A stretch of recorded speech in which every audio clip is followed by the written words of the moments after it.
Ning higayon na atong makauban ng artisan chef nga si Christian Bernard Tan ug hisgutan ta ang iyang adbokasiya alang sa mga local farmers nato dinhi sa rehiyon.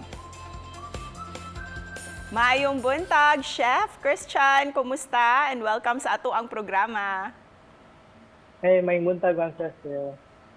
Thank you for having me.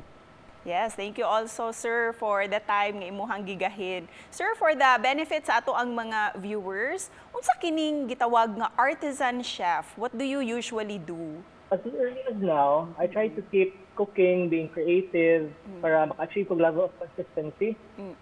Because mo bitaw na ang i-aim jud sa mga sa mga craftsmen or mga chef. Pero we'd like to know, kano sa jud ni nagsugod imong pagkahilig o pagka-interesado sa pagluto? Ever since pag bata anak ko, mahilig naman jud ko mag-try og different types of food. Swerte lang ko nga early ang exposure to different types of cuisine, like experience ko anak ko, like mga Chinese and Filipino home cooked dishes. And then nag-progress to other types of food until one day, nag-start na kong to become interested in cooking and making those dishes kung unsaon pagbuhat sa mga different types of dishes na mga favorite nako sa una pagbata. And then sa una lahi man gud akong gusto ko na na career path, dili man sad sa pagka-chef, but I really enjoy cooking. And then na-occur lang nako nga maybe what I enjoy can be an actual career. So, nag-decide ko mag-enroll og culinary school. Adunay kay advocacy about helping our local farmers. Can you tell us more about this? Yes, sure. One of the local farmers, we always buy from them. They're called FTCP Cooperative. They have farmers and I buy vegetables, milk, like fresh milk, and some herbs from them.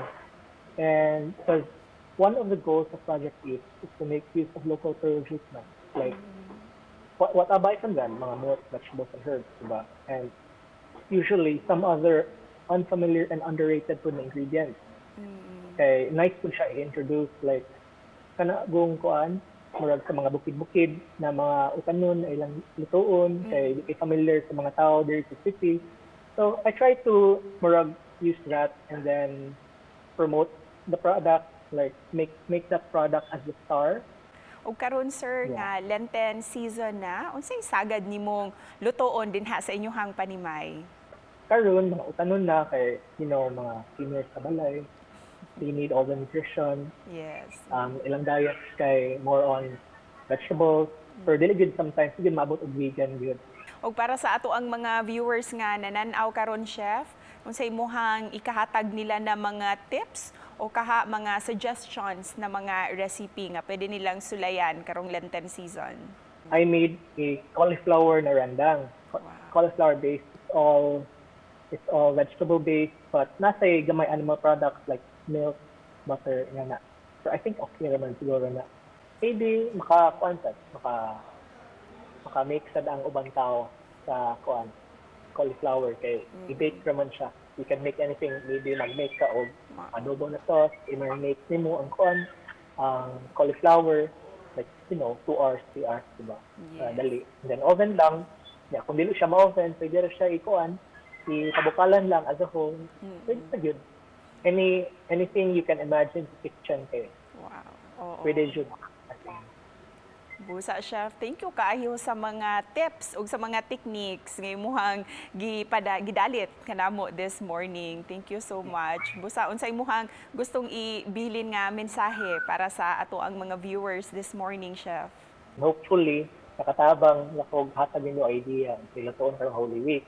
And to the farmers, I really salute to all of you, especially our partners at SCCD Co-op and other farms who have provided us with your wonderful produce.